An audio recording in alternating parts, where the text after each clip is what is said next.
everyone. Today Cornet is very pleased to have our guest here for the second time, Pradeep. The company we were talking about today is expected to shape the future of healthcare industry. We have had an interview once before with a project CEO early this year to examine the potential of the business, and now they have made a considerable progress over the past time. Yeah, you guessed it right. So I am talking about Softcare, a platform that will place healthcare on the blockchain. And here with me today again with Pradeep, CEO of Softcare. Hello, Pradeep. Thank you very much for joining us today. I'm excited to follow the progress of Softcare due, after the ICO. And for those who won't know about Softcare yet, can't you provide a brief overview about your company and what is it to set to change the future of healthcare industry? So, hello, Coin98 community. This is Pradeep, and it is good to be back. As Lathan said, we spoke to you all several weeks ago during the course of the ICO. Happy to give the answers to the community that I'm sure you all want. The first question is about how did the ICO or the token sale go and what made it successful? We had a very successful token sale. Certainly, we learned a lot in the journey that we took, and we're very pleased to say that the entire sale was completed. Tokens were sold out. So the 35% of our overall token supply was put in the market through this token sale. And despite market conditions and some challenges along the way, we can declare this to be an absolute success. What made it successful?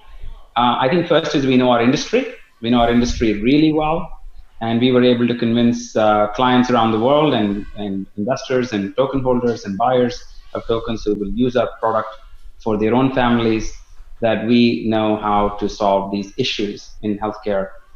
Second, and more importantly, we really see the value of blockchain in healthcare, and we are using blockchain the right way.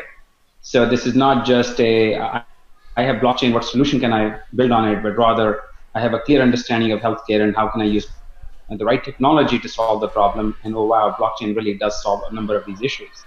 So we went at it from a problem first, technology second, and found the right match. The third is that we had a very good and clear approach. Doing a token sale, there are a lot of different opinions on how to do it. What's the right way to do it? What's the wrong way to do it? And we took the road of the most conservative approach. We ran the token sale like an IPO in some ways, in terms of following processes, disclosing information, and being very true to our approach, to our compliance strategy. So being conservative was the right thing to do. We didn't cut any corners, made no compromises. And the result is that people who came into our token sale, either as consumers or as businesses wanting to use our platform, are comfortable that if we can do the sale properly, then we can run the company properly. And that's a key indicator, right? Token sale is just a means to an end. The end is not token sale. The end is building a product and a company that has global impact. And if you promise to do that, you must know how to do the first step, which is to run the token sale properly. So I think being conservative, knowing healthcare really well, and having a really strong use case for blockchain in bringing true value, those were the reasons I believe that we succeeded as we did. Yeah. So the token sale is ended for several weeks. And what is Softcare accomplished since then? So yes, token sale ended June 1 or May 3rd, last day of May. And so it's been about 10 weeks since the token sale ended. And we've been working very hard on a few things, and they are very important, immediate follow-up items. The first is we did a complete audit of the token sale, and we hired external auditors to come in and check every transaction, every wallet, make sure that every wallet holder has proper and complete information, and verified our KYC and AML processes again to make sure there are no problems with any of the token buyers. We did a lot of activity to ensure that whenever there were any doubts about a wallet holder or a token transaction, we cleaned it up. That took quite a bit. About 4 to 5 weeks after the token sale, we were working around the clock doing the audit and the confirmations. Yeah. The Yeah. yeah, go ahead. Yeah. So during after finish the ICO and finish the audit phase, I saw that you changed the ticker from can to solve. So what did you decide to make that decision? So that was purely a decision based on avoiding market confusion. So what we found, even during the token sale, that there are other tokens that use the abbreviation CAN. Our abbreviation stood for Care Administration Network Token. That's what CAN token is, Care Administration Network Token. But many other people use the CAN symbol for different things. And there was enough confusion in the market around which CAN belongs to SolveCare versus which CAN token belongs to an advertising company, that we decided to go to a word symbol. So we replaced it with Solve because we wanted to have no confusion that Solve token belongs to SolveCare versus CAN token was not being associated with just us. There were many other CAN names. So it is very difficult for someone we picked a name that would be very hard for someone else to just pick a similar name for, and it resonates with a corporate name. So it was purely a question of not having any confusion in the minds of our clients and our consumers who are going to use these tokens to access our platforms, which token to buy. The last thing we would want to do is to have a big insurance company buy millions of CAN tokens, and they happen to be the advertising token, not the Care Administration Network token. So therefore, is to avoid that confusion in the future, we felt that a more distinct name that is affiliated directly with SolveCare, and we looked at basically two names, either Solve or Care, were our two names we were after from a take-home perspective, and we voted for 5 alphabet token because those are much less common. Most tokens are 3 or 4.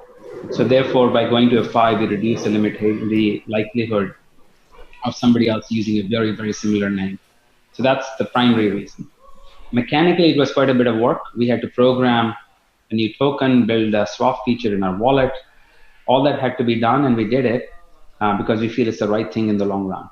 Okay, so how about the process? The process from swapping the CAN token to Solve tokens? So the process is pretty simple, or we try to make it very simple. So all the CAN tokens that were sold during the token sale are swapped with identical Solve tokens. The properties of the tokens are exactly the same, just the name is different. The number of tokens is exactly the same. So really, all one has to do is to go into the SolveCare ICO wallet where you bought the tokens, and inside the wallet there is a button that says swap. You accept the terms and conditions of swap, which basically tells you that you are replacing one token with an identical token, and just really the only thing that's changing is the name. And that when you swap, the CAN tokens will be burned because we don't want to have both tokens in the market. It's a replacement. Press the button, and the tokens your CAN tokens will be sent to a wallet where they'll be burned, and Solve tokens will be replaced in your wallet. That's it. Yeah, so may I know the reason why why the Solve token still not released? So there are a number of reasons for that. We always talk to our community and our advisors before making any significant decisions. And we have 3 big reasons that converge together. One is, and this is the simplest problem to fix, is the making sure that the both tokens don't start floating around in the hands of consumers and clients. So we really want to get all, if not, or at least the vast majority of the CAN tokens replaced with Solve. I think we're almost there. Most people have finally done it. We probably have, I don't know the exact numbers, but last week we had about 40 million tokens outstanding, if I'm not mistaken. That number should be much lower today in terms of those who haven't swapped. The second was that the token utility lies in the fact that we need to have the B2C wallet or the consumer care wallet in the market, where you can actually use the token to access healthcare for yourself, your family, for your employer-employee relationship, whichever scenario of healthcare you're dealing with. Ultimately, the care wallet is run on Solve tokens. So that activity of launching the care wallet for consumers is a key factor in our mind in establishing the correct utility for the Solve token. So we wanted to get the wallet out. And that wallet is taking a little bit longer than we had hoped to build. There's a lot of technical complexity in this wallet, but we are working to get that released. And as soon as that wallet is released, we now have a place to use the tokens, which is our mission, to get people around the world to download their wallets and use them. And then the third reason that we were looking at it is we did do an internal assessment of whether the releasing the CAN token today, Solve token today, sorry, would have any adverse effects on our clients, our institutional clients who are very keen to buy into our platform and start using it. And we wanted to make sure that there is a proper mechanism for them to buy the tokens, because they need to buy millions of tokens a year. Our first client bought several million tokens. The second client will buy tens of millions of tokens for each year worth of platform fees they have to pay us. So they need to have a proper mechanism in place, both in terms of buying ability and the ability to be compliant, because these are all large institutions. So client ability to buy and manage tokens, the ability of the consumer to use the token in the Care wallet, and the need to complete out the swap were all factors that combined were big enough to say, okay, in the better interest of the community and the token holders and the project, let's make sure that we have more progress made on at least 2 out of these 3 areas before we release the tokens. So could you share more information about when all the investors and contributors can expect it to receive a token? So we don't have a firm date right now on the token release. We're working very hard to get it done as soon as we can. We are anxious to get it out in the market. There's no real value in delaying it from our perspective, other than the 3 things that we have mentioned. But based upon the launch of the Care wallet and our ongoing negotiations with our clients, that will determine our date. So I will publish the date as soon as I have clear indication on a couple of the open questions I'm negotiating with clients and third parties. I would say that you can expect an update on the date sometime towards the end of August, early September, when we will announce the date for the release. So it means that people will. So the announcement will be released on at the end of the August or in the early of the September, and that only the announcement, not about a date to release the token. Yeah, we will obviously look to release a token as quickly as we can, but we don't have a firm date, and I'll give a firm date as soon as we can. But the firm date will be, I expect to announce the date of the release by end of this month. Okay. Again, this is not a hard deadline yet. We don't want to commit to things that we don't fully control yet. Yeah. Many of these factors are third-party factors. Yeah, because I think there's a we have so many delays after we finish the ICOs, and because we changed the roadmap, then the day we release the token. So I think that we have to trying to make this thing as fast as possible. So I think it's actually interesting. The roadmap that we published, we exceeded most of those dates. The audit was completed sooner than we planned in our roadmap. We got more clients in the pipeline than were in our roadmap. We are actually making great progress on what matters, which is to build the product, build the business, build a client base, build a demand for the tokens. At the end of the day, rushing to do a function that ultimately is dependent upon every other function, we should build the foundation in. So what we are doing is doing exactly what I believe is the right thing to do. Build the product, build the client base, build the demand, make sure that people can actually use the token when the token is released. So our token is truly utilized for the purpose it was built, which is to access healthcare around the world, and to make sure that third parties and regulators are all happy with what we're doing. That's what you would want from me. Okay. The main purpose why community bought these tokens is not so that we can release them in a hurry and regret in leisure, but to actually do the thing that we promised to do. Product, clients, revenue, demand, right? That's what we're working on. And that's the underlying foundation on which the token will stand. So to make this token strong and durable and powerful around the planet, we need to do these things, and they are not easy. And in fact, nobody around the globe has done it well, and we are trying to do it well. So it takes time, and it is why I think our mistake was to set up a roadmap that we felt very confident about on the date of the release, but then we didn't factor in all the market turmoil that has happened since then, which has also scared some of our clients into making decisions.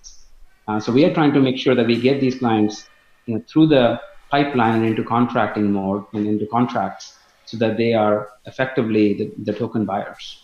Okay. So those are the factors we're making decisions on. I always make every decision on the strength of this basic question: is it good for the company, the community, and the product and the client, or am I rushing to make a decision that will ultimately we will regret, all of us?